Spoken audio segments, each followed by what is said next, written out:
Assalamualaikum warahmatullahi wabarakatuh. Perkenalkan, nama saya Astiwi Siregar dengan NPM 20110232, kelas TIM 2003. Baiklah, di sini saya akan menyampaikan hasil presentasi saya, yaitu tentang virtual memory. Langsung saja, yang pertama yaitu konsep dasar memori virtual. Virtual memory yaitu suatu teknik yang memisahkan antara memori logis dan memori fisiknya.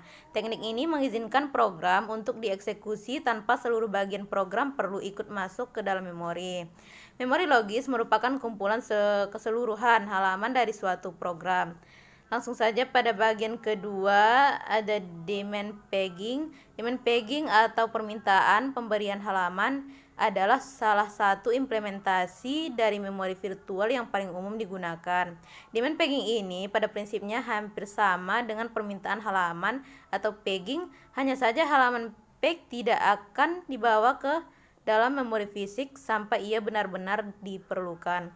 Nah, untuk itu diperlukan bantuan perangkat keras atau mengetahui lokasi dari halaman saat ia diperlukan, karena demand pegging ini merupakan implementasi dari memori virtual, maka keuntungannya sama dengan keuntungan memori virtual, yaitu yang pertama sedikit M atau K yang dibutuhkan, yang kedua sedikit memori yang dibutuhkan, yang ketiga respon yang lebih cepat, dan yang terakhir dapat melayani lebih banyak pengguna.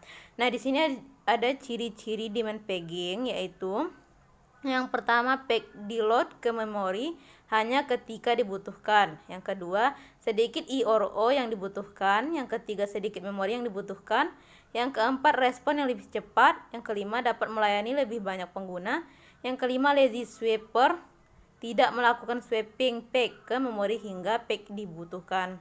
Langsung saja pada bagian yang ketiga, yaitu peg reclaimment.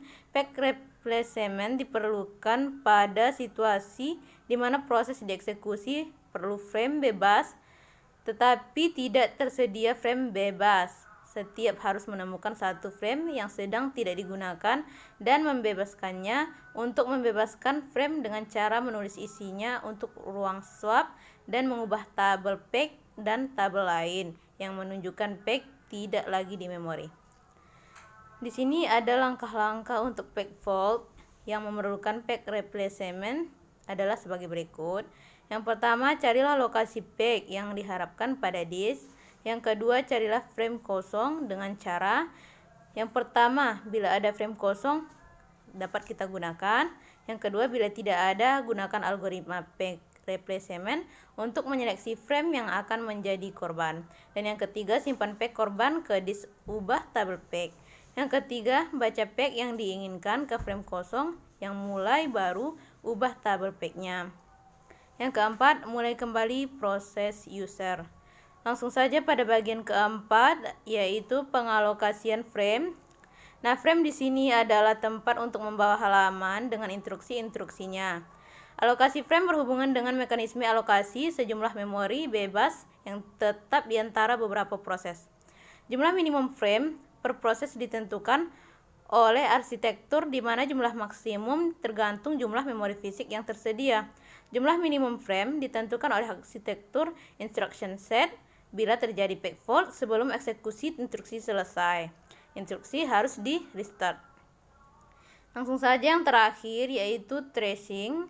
Dan tracing adalah suatu proses yang sibuk melakukan swap peg in and out. Jika suatu proses tidak mempunyai peg yang cukup, tingkat peg fault menjadi tinggi. Hal tersebut dapat dilihat dari yang pertama, yaitu sistem operasi meningkatkan multiprogramming. Yang kedua, utilisasi CPU meningkat sejalan dengan multiprogramming. Yang ketiga, proses lain ditambahkan ke dalam sistem.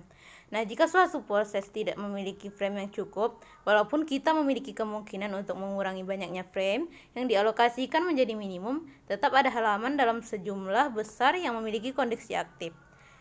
Maka hal ini akan mengakibatkan kesalahan halaman. Nah, pada kasus ini kita harus mengganti beberapa halaman menjadi halaman yang dibutuhkan, walaupun halaman yang diganti pada waktu dekat akan dibutuhkan lagi.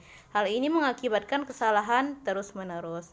Nah, baiklah, hanya itu presentasi yang dapat saya sampaikan. Kurang dan janggalnya saya mohon maaf. Wabillahi taufiq wal hidayah. Wassalamualaikum warahmatullahi wabarakatuh.